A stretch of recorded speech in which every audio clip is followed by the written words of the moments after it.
அனைவருக்கும் வணக்கம். Coffee with சாராக்கு உங்கள் எல்லாரையும் அன்போடு வரவேற்கிறேன்.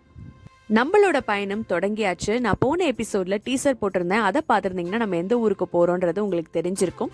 நம்ம சென்னையிலிருந்து கிளம்பி துபாய் மற்றும் சான் பிரான்சிஸ்கோ வழியாக யூஎஸ் கலிஃபோர்னியாவில் இருக்கக்கூடிய சாண்டியாகோன்ற நகரத்துக்கு தான் போக போகிறோம். இனிமேல் நம்ம அங்கே இருக்க இடங்களை தான் சுற்றி பார்க்க போகிறோம்.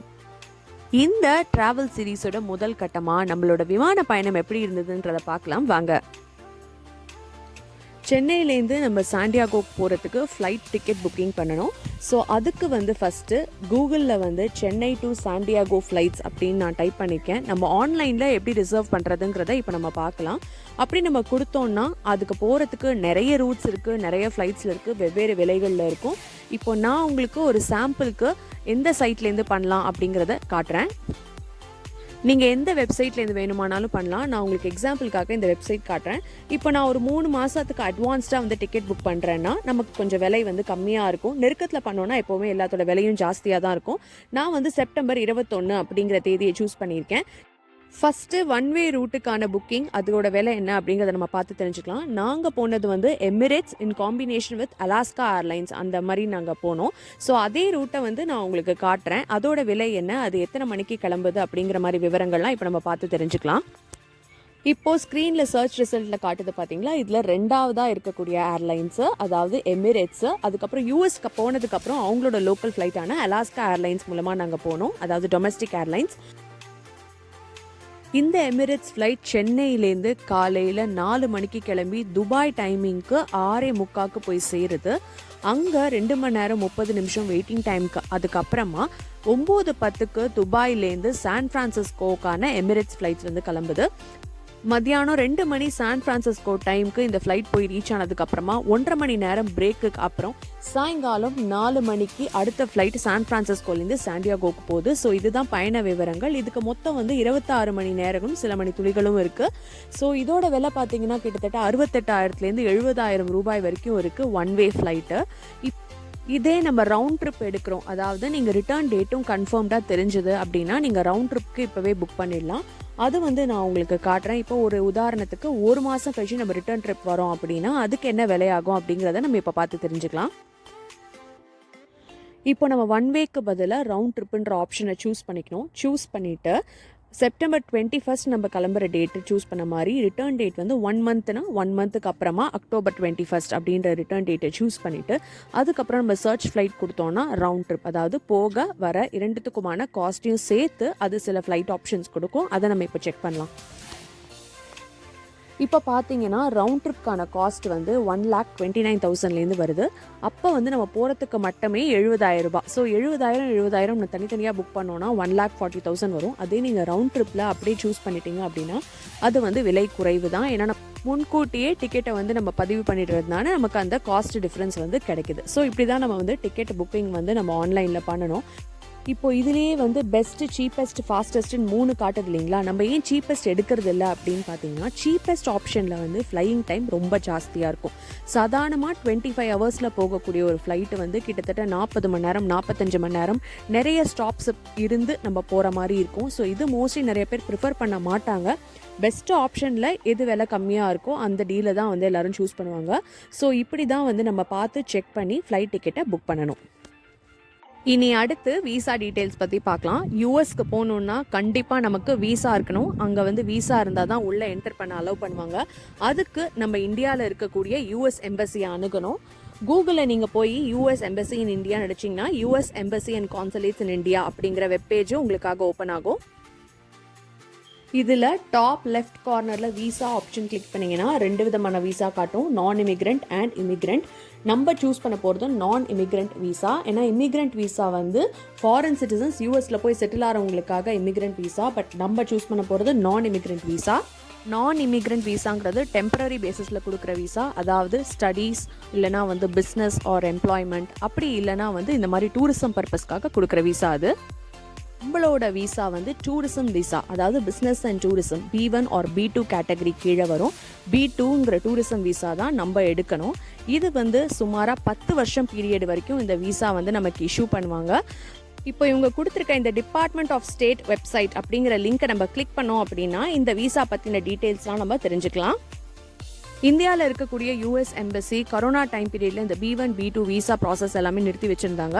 இப்போ எல்லாமே திருப்பி ரெஸ்யூம் ஆகிறதுனால செப்டம்பர் மாதத்துலேருந்து இந்த விசாக்கான அப்பாயின்மெண்ட்ஸ் எல்லாம் ஓப்பன் பண்ண போகிறாங்க. யூஎஸ் வரணும் அப்படின்னு இன்ட்ரெஸ்ட் இருக்கவங்க இவங்க வெப்சைட்டுக்கு போய் இதுக்கு தேவையான இன்ஃபர்மேஷன்லாம் படித்து இந்த ப்ரொசீஜரை ஃபாலோ பண்ணி நீங்கள் விசாக்கு அப்ளை பண்ண ஆரம்பிக்கலாம். இந்த விசா அப்ளிகேஷன் ஃபீயோட காஸ்ட்டு $160.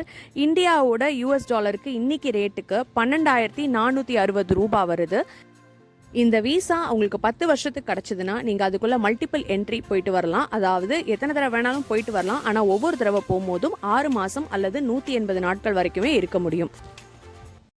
விசா எடுத்தாச்சு, டிக்கெட் வாங்கியாச்சு. இனி அடுத்து கிளம்புறதுக்கு தேவையான தகவல்களை சேகரிச்சுட்டு நம்ம கிளம்ப வேண்டியது தான்.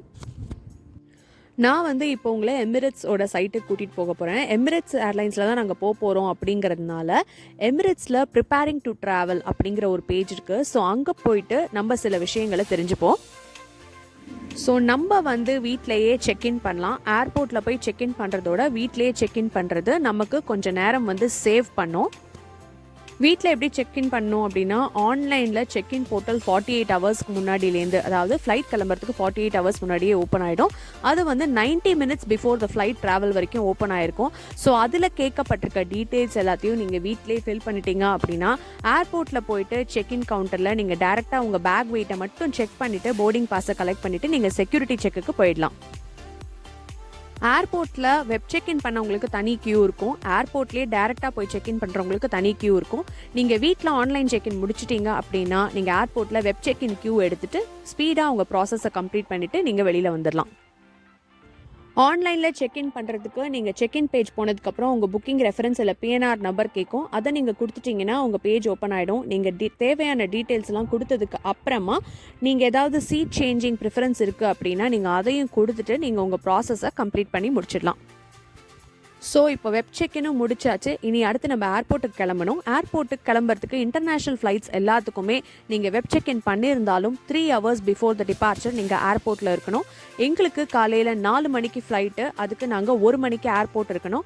அதுக்கு நாங்கள் வீட்டிலேருந்து 12லேருந்து 12:30 கிளம்பணும். ஏன்னா ஏர்போர்ட்டுக்கு போகிறதுக்கு எங்களுக்கு 1/2 hour தான் ஆகும். ஸோ உங்களுக்கு ஏர்போர்ட் எந்த டிஸ்டன்ஸில் இருக்குன்றதை பார்த்துட்டு அதுக்கேற்ற மாதிரி நீங்கள் பிளான் பண்ணி கிளம்புங்க. ஸோ 3 ஹவர்ஸ் முன்னாடி நீங்கள் ஏர்போர்ட் ரீச் ஆகிட்டிங்கன்னா உங்களுக்கு ரொம்ப கம்ஃபர்டபுளாக இருக்கும். கூட்டத்தை நீங்கள் அவாய்ட் பண்ணால் லாஸ்ட் மினிட் டென்ஷனுமே உங்களுக்கு குறையும்.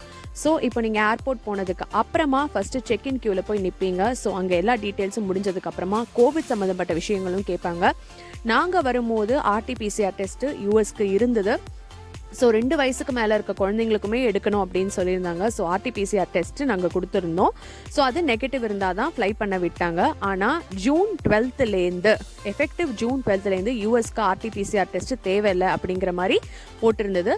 ஸோ நீங்கள் கிளம்பும் போது எந்தெந்த நாட்டுக்கு எது எப்படி தேவை அப்படிங்கிற மாதிரி பார்த்துட்டு நீங்கள் அதுக்கு தேவையான டீட்டெயில்ஸையும் உங்கள் கூடவே எடுத்துகிட்டு போங்க. ஆனால் ரொம்ப முக்கியமான விஷயம் எது அப்படின்னா கோவிட் வேக்சினேஷன் சர்டிஃபிகேட் அது கண்டிப்பாக இருக்கணும்.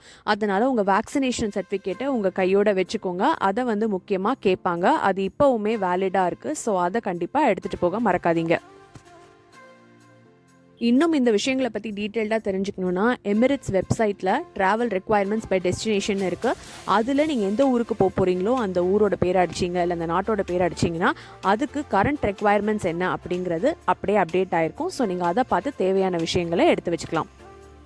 அவ்வளோதான், போர்டிங் பாஸ் கலெக்ட் பண்ணியாச்சு, செக்யூரிட்டி செக் கிளியர் பண்ணியாச்சு, நம்ம ஃப்ளைட் ஏற வேண்டிய நேரம் வந்தாச்சு. கேட்ஸ் ஓப்பன் பண்ணோன்னா நம்ம ஃப்ளைட்டை போர்ட் பண்ண வேண்டியதான். இதுதான் இன்றைக்கி நம்ம போக போகிற ஃப்ளைட்டு Boeing 777. இதில் 300லேருந்து 350 பேசஞ்சர்ஸ் வரைக்கும் ட்ராவல் பண்ணலாம். ஸோ நம்ம ஃபஸ்ட்டு ஃப்ளைட்டு போர்ட் பண்ணியாச்சு. சரியாக 4 மணிக்கு ஃப்ளைட்டு டேக் ஆஃப் பண்ணிட்டாங்க. இப்போ நம்ம நடு வானத்தில் பறந்துட்டுருக்கோம். ஏர்லி மார்னிங் சன்ரைஸ் டைமில் இப்படி தான் இருந்தது. ஃப்ளைட்லேருந்து வெளியில் பார்க்கறதுக்கு ரொம்ப அழகாக இருந்தது இந்த காட்சி. இப்போ நம்ம ஃப்ளைட் துபாய் நோக்கி போயிட்டுருக்கு. ஸோ வெளியில் டெம்பரேச்சர் பார்த்தீங்கன்னா -41 டிகிரி செல்சியஸ் அப்படின்னு போட்டிருக்காங்க. 36,000 ஃபீட்டில் நம்ம பறந்துட்டுருக்கோம். 2.25 மணி நேரத்தில் 2196 கிலோமீட்டர் நம்ம ட்ராவல் பண்ணி போக போகிறோம். இது ஃப்ளைட்டோட இன்டீரியர்ஸ் உங்கள் பார்வைக்காக. ஏர்லி மார்னிங் ஃப்ளைட்டு, அது மட்டும் இல்லாமல் நைட்லேருந்து எல்லோரும் முழிச்சிட்டு இருந்ததால அநேகமாக எல்லாருமே இந்த ஃப்ளைட்டில் தூங்கிட்டு தான் இருந்தாங்க. நாங்களுமே கொஞ்சம் நேரம் ரெஸ்ட் எடுத்தோம். நம்ம வந்து எந்த இடத்துல பறந்துட்டுருக்கோம், இப்போ நம்ம எந்த ஊர் மேலே இருக்கோம் அப்படின்னு நமக்கு தெரியணும் அப்படின்னா, நம்ம ஃப்ளைட்டோட மானிட்டர்ஸில் போய் செக் பண்ணோன்னா நம்ம எந்த லொக்கேஷனில் பறந்துட்டுருக்கோன்றது அதை காட்டும். இப்போ நான் உங்களுக்கு வந்து காட்டுறேன். இதில் வந்து ஃப்ளைட் ப்ரிவ்யூ இருக்கும். அதாவது நம்ம எப்படி வந்து பறந்து போகிறோம், எந்த டைரெக்ஷனில் எந்த ரூட்டில் பறந்து போகிறோங்கிறத உங்களுக்கு ஃப்ளைட் ப்ரிவ்யூ மாதிரி காட்டும். ஸோ அதை நம்ம பார்க்கலாம். ஸோ இப்போ பார்த்தீங்கன்னா சென்னையிலேருந்து ஃப்ளைட் கிளம்புற மாதிரி தெரியுது. ஸோ அதோட ரூட் டைரக்ஷன் காட்டுது பாருங்கள். ஸோ அதில் வந்து நம்ம லேண்ட் மாஸை க்ராஸ் பண்ணி இப்போ வந்து கடல் மேலே பறக்க துவங்குறோம். ஸோ அப்படியே அரேபியன் சீ மேலே பறந்து போய் நம்ம துபாயை ரீச் பண்ணுவோம். இதுதான் நம்மளோட ஃப்ளைட் அல்லது ரூட் ப்ரிவ்யூ. இந்த மாதிரி இன்ட்ரெஸ்டிங்கான விஷயங்கள்லாம் நமக்கு முன்னாடி இருக்க மானிட்டர் அல்லது ஸ்க்ரீனில் வந்து தெரியும். நீங்கள் வந்து அதில் போய் செக் பண்ணி பார்க்கலாம். இன்னும் நிறைய படங்கள் மற்ற பொழுதுபோக்கு விஷயங்களும் இருக்கும். அதுவும் நீங்கள் போய் பார்த்துக்கலாம். ஸோ இப்போ வந்து நமக்கு மீல் டைம் வந்தாச்சு. ஃப்ளைட்டில் வந்து எங்களுக்கு ஒரு மீல் கொடுப்பாங்க. சென்னை டு துபாயில் வந்து மார்னிங் பிரேக்ஃபாஸ்ட் மீல் நமக்கு இருக்கும். இப்போ நான் உங்களுக்கு காமிச்சிட்ருக்கிறது வந்து கிட்ஸ் மீல். இதில் என்னென்ன இருக்குதுன்னு பார்த்தீங்கன்னா வந்து சீஸ் கிராக்கர்ஸ் இருக்குது, அப்புறம் வாட்டர் பேக்கெட் ஒரு சின்ன கப்பில் இருக்குது, அப்புறம் குக்கீஸ், அதுக்கப்புறம் சாக்லேட் மில்க், அப்புறம் கட் ஃப்ரூட்ஸ் கொடுத்துருக்காங்க, நட்டெல்லா இருக்குது, ஜாம் அண்ட் பட்டர் கொடுத்துருக்காங்க குழந்தைங்களுக்கு. மெயின் மீல் என்ன இருக்குதுன்னு பார்க்கலாம். அதில் வந்து பீன்ஸ் கிரேவி இருக்குது, பொட்டேட்டோ வெட்ஜஸ் அண்ட் ஆம்லெட்.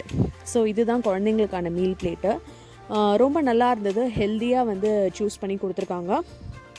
இதில் நிறைய ஆப்ஷன் இருக்கிறதுனால குழந்தைங்க எது வேணுமோ பிக் பண்ணி சாப்பிட்லாம். நெக்ஸ்ட்டு பெரியவங்களுக்கான மீல். நான் வந்து வெஜிடேரியன் ஆப்ஷன் சூஸ் பண்ணியிருந்தேன்.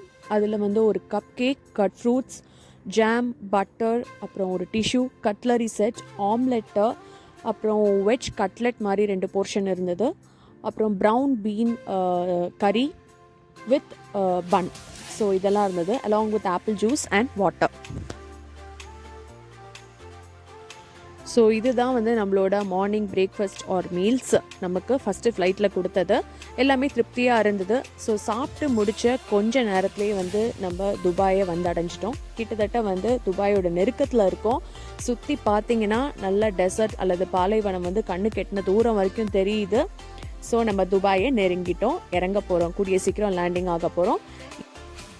இது வரைக்கும் இந்த எபிசோட நீங்கள் ரொம்ப ரசித்து பார்த்துருப்பீங்க அப்படின்னு நினைக்கிறேன். இந்த பயணம் ரொம்பவே இன்ட்ரெஸ்டிங்காக உங்களுக்கு அமைஞ்சிருக்கும் அப்படின்னு நினைக்கிறேன். என்னால் முடிஞ்ச எல்லா தகவல்கள் அல்லது இன்ஃபர்மேஷன் எல்லாத்தையும் நான் உங்களுக்கு டீட்டெயில்டாக ஷேர் பண்ணியிருக்கேன்.